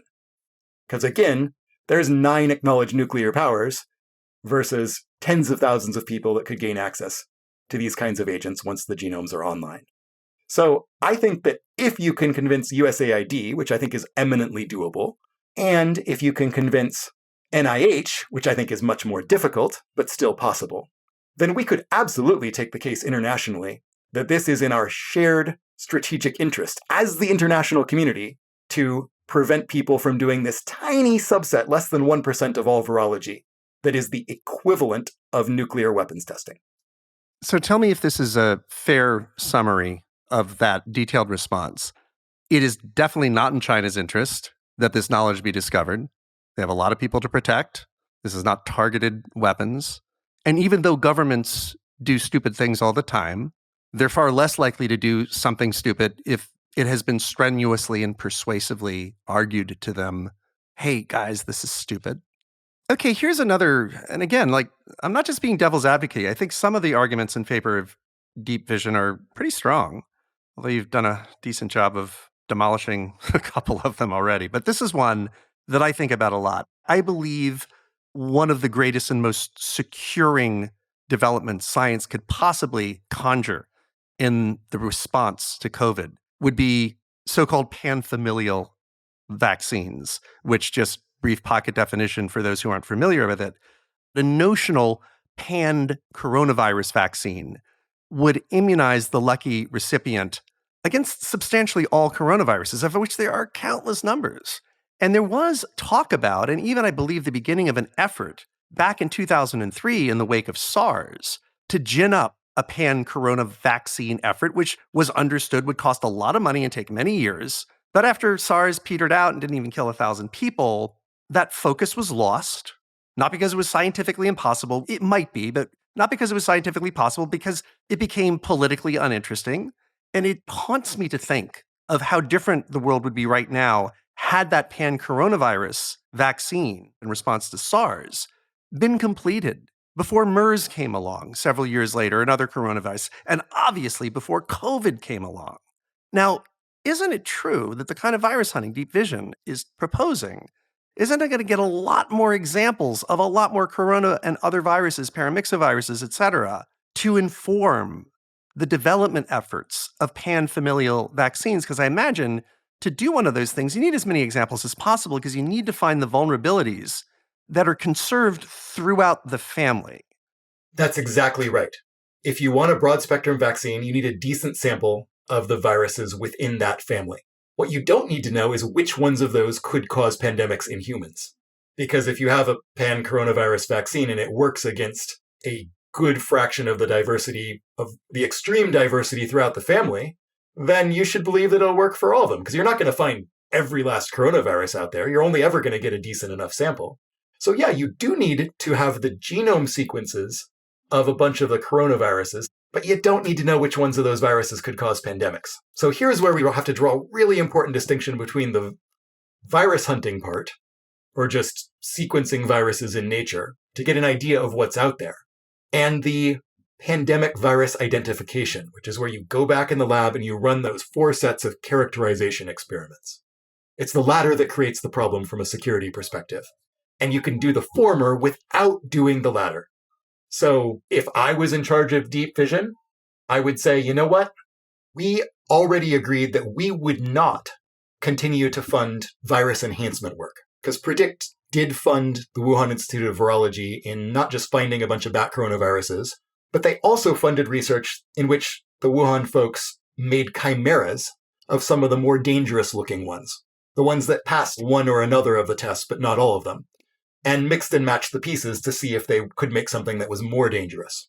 So Deep Vision, to their very great credit, has said, we're not going to fund that anymore. And that's a very important point. I'm glad you surfaced it. And I just want to highlight it because there's a little bit of definitions floating around here. Deep Vision is already a step in the right direction. They've already made one sensible step by saying we're not going to do what many call gain of function. And the next step is to say the virus discovery part, the virus hunting, is important, not just the pan-family vaccine development, whether or not it's actually possible, it's worth a shot for exactly the reasons you articulated, but also for pan-family antiviral development. So if I were in charge of Deep Vision, I would say, just like we said, no more gain of function, well, we're still going to go out there and sequence a bunch of viruses to help out the broad spectrum folks, but we're just not going to take them back to the lab and run those experiments to determine which ones are most likely to cause pandemics. And we're certainly not going to add them to a list of viruses rank ordered by threat level.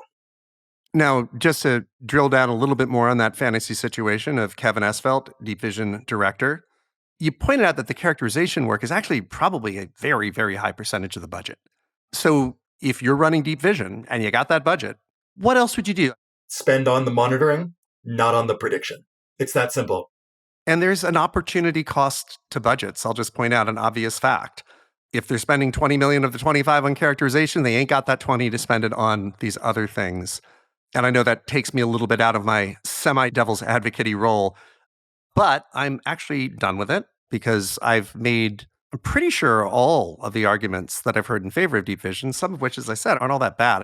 So your responses to those arguments and also your assessment of the overall situation seems so intuitively obvious once one hears those arguments. So how is it that this program is going forward with its stated objective of posting what I'm going to call weapons of mass destruction to the internet? USAID deserves a tremendous amount of credit for recognizing that one of the greatest threats to the poor comes from pandemics. And the problem came when they took the reasonable seeming step of saying, you know what? We could target all these efforts more effectively if we knew exactly which viruses were the most risky. I don't think anyone should blame the folks at USAID for failing to notice this. Because, first of all, USAID leadership inherited Deep Vision as a program. The new director, Samantha Power, was confirmed only 3 months before the announcement, which means that the program was pretty much fully established and just needed the stamp. And what's more, even the folks who were working at Predict, like Dennis Carroll, who launched the program, as far as I know, no one ever mentioned that this could pose a security risk, let alone a proliferation risk greater than that of nuclear weapons, during all of Predict and afterwards, including in folks who are super worried about pandemics and even do think about security issues. I mean, you yourself, when you heard that Predict was canceled, you thought that was a bad thing. Absolutely. So no one, I think, pointed out that this was a security risk until after Deep Vision was announced. And that includes folks who do have security experience, which is not something that anyone at USAID is expected to have, is trained to have in any way, shape, or form. These are people who have passed up, frankly, much more lucrative salaries in the private sector in exchange for the opportunity to help some of the most vulnerable people in the world.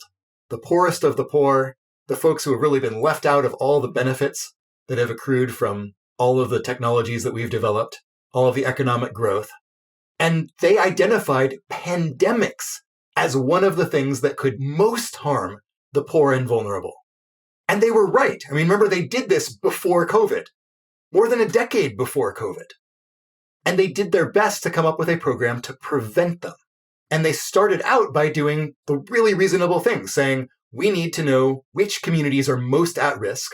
We need to identify what we can do in order to limit potential exposure that could lead to spillover events and cause epidemics. We need to ensure that they have good medical care and diagnostics to identify viruses quickly, train their medical workers in fast response, give them support for isolation protocols and everything required to give the best chance of containing the epidemic, thereby protecting not just that vulnerable community, but vulnerable communities throughout the world.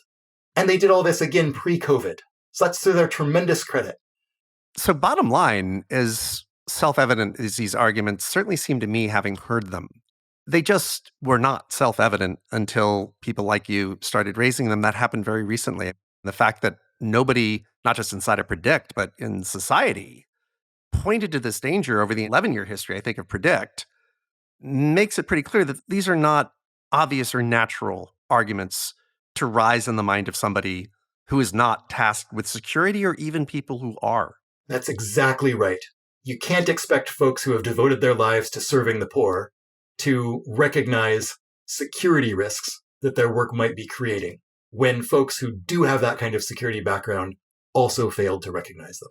Now, to wrap this up and also to bring it home in a really important way, I'm just going to point out to listeners, the reason we're having this conversation and we're getting it out there as quickly as we can is because although deep vision has been approved, it hasn't yet launched. Is there any evidence out there that you're aware of, Kevin, that it is underway? It's really hard to say. There's certainly been the press release of announcing what they were going to do, that the program existed.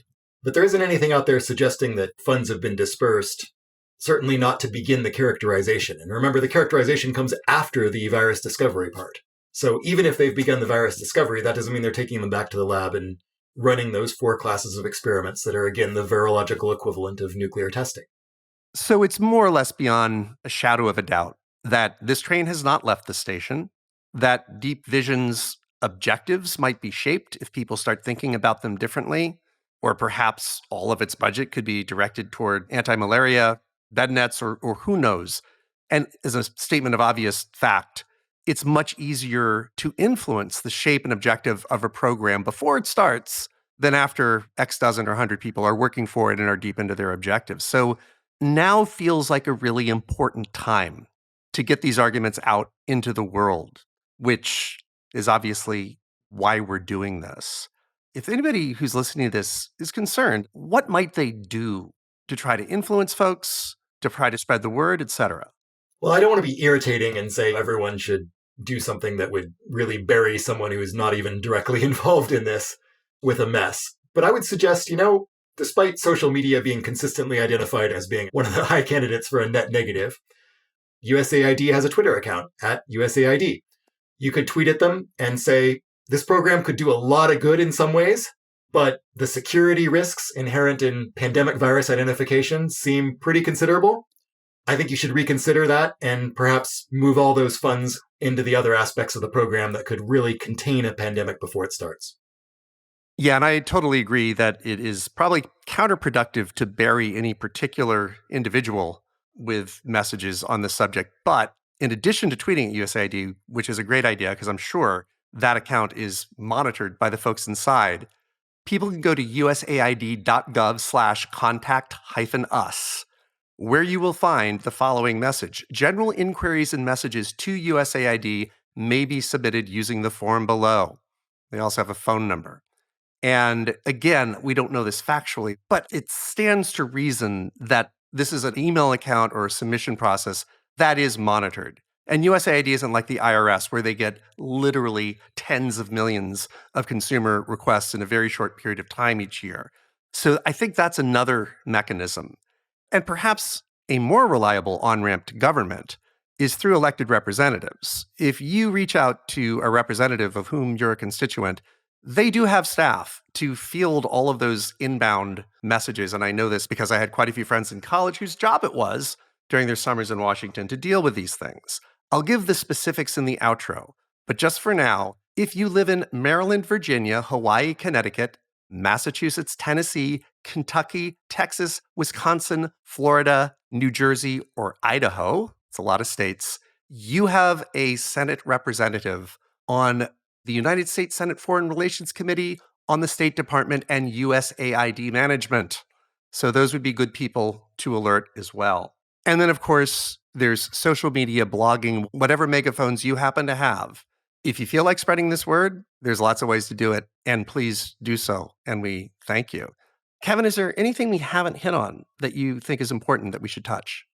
I think just the precedent that this would set. USAID has already done the right thing by stopping virus enhancement research. If they recognize that this is a problem and decide they're not going to do it, then that is one more step towards the US as a whole moving away from identifying pandemic-capable viruses and sharing the blueprints online, and thus being able to credibly lead the international community towards something like a virological test ban treaty for pandemic non-proliferation. Which would just be so powerful. Important as it is to do what we can to not allow this work to happen that's being currently contemplated. If it's the start of a series of dominoes that precludes an enormous amount of this work happening on a go-forward basis, that's profoundly powerful and potentially profoundly curative. So please, listeners, don't despair. There's a lot of concerning information here, but this horse is not out of the barn at all. And we may actually be in a extremely propitious historic moment to dramatically slow and perhaps even put a stop to the most threatening activity that we've talked about today. And that's why both Sam and I think this is a particularly important conversation with what is perhaps extraordinarily significant timing. So thank you, Kevin, very much for joining me today. Well, thank you for the invitation and for, again, highlighting this potential issue of inadvertent proliferation and what we really can do to stop it. And listeners, please stick around for a brief moment of a couple of outro thoughts and more detail on those 12 states and who your representative is if you are moved to reach out to that person.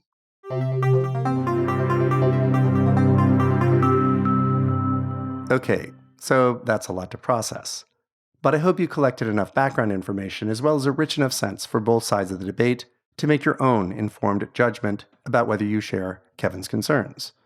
If you do and would like to help the situation, I have a couple more suggestions before I list those senators. First, USAID has designated Washington State University to coordinate most of the scientific work that Deep Vision is funding. So if you have a WSU tie, then your school, or employer, or alma mater is Deep Vision Central. And if you know any heavy hitters over there, you may want to share your perspective with them.